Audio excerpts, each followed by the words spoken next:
Hi there. Let me take a second and review how to diagram a basic random comparative experiment and then look at how to modify it for blocking.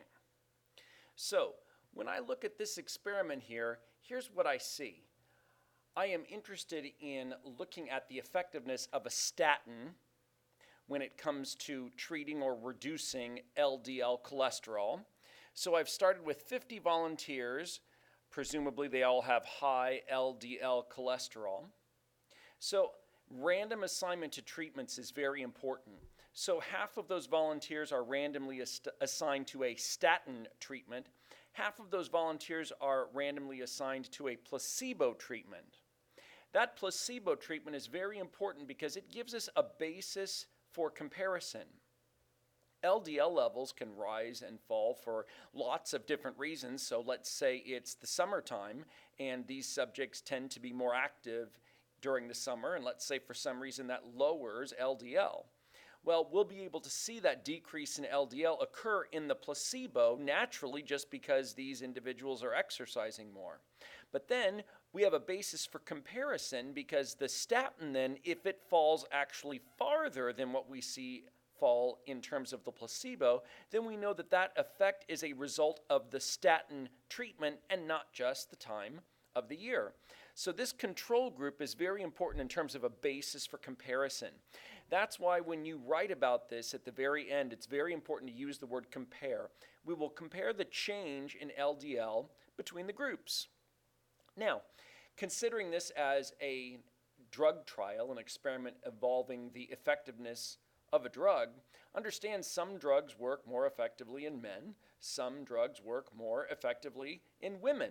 So the way that this basic experiment is set up, we have 50 volunteers, but mixed in with those volunteers, there would be both males and females. So within both of the treatment groups, in both the statin and the placebo group, we also have the effect of gender within that statin group and gender within this placebo group.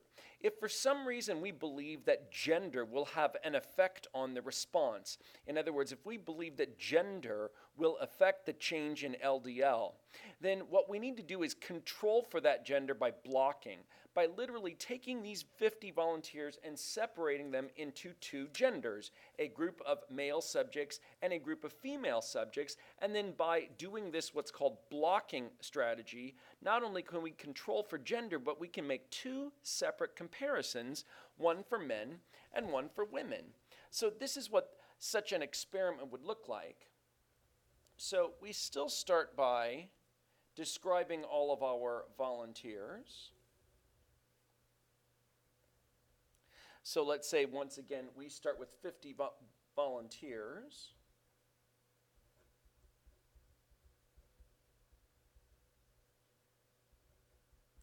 All having high LDL cholesterol.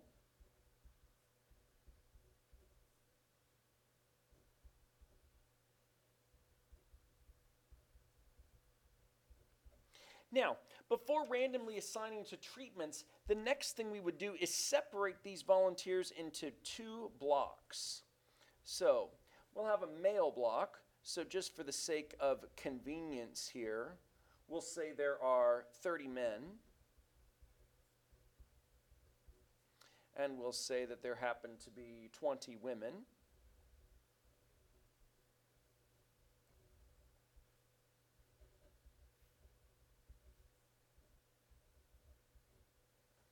So here's the idea. We are using these blocks to control for the effect of gender.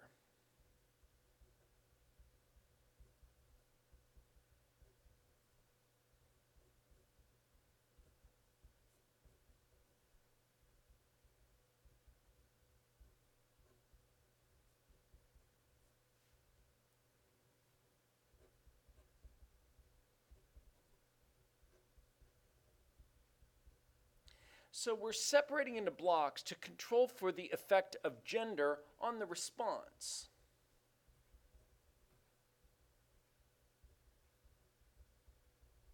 So now, literally, it's as if we're going to do a separate experiment for men and a separate experiment for women, and writing about and diagramming the rest of the experiment looks just like before. So for the men, I will separate 15 subjects both into the statin treatment and 15 subjects into the placebo treatment. So for women, I will separate 10 subjects randomly into the statin treatment. And likewise, 10 randomly into the placebo treatment.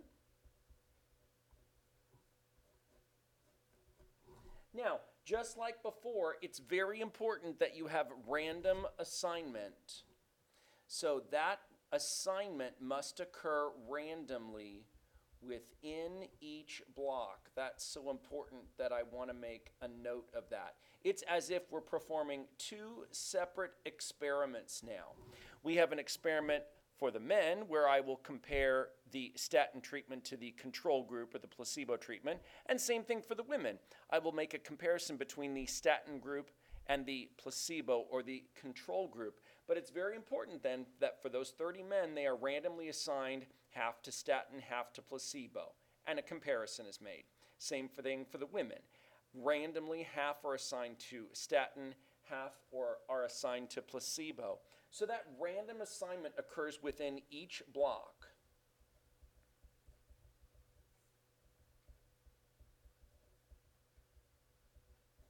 That random assignment occurs within each block.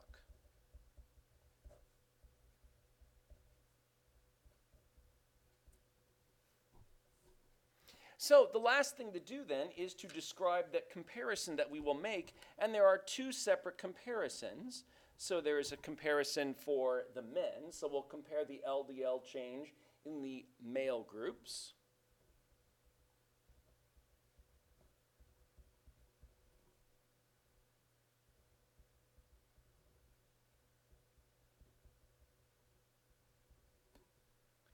We'll say between the male statin and placebo groups.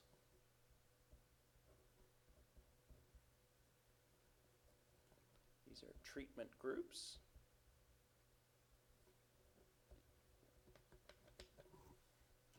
And literally, we'll make the same comparison then for women. We will again compare LDL change between the female statin and placebo treatment groups.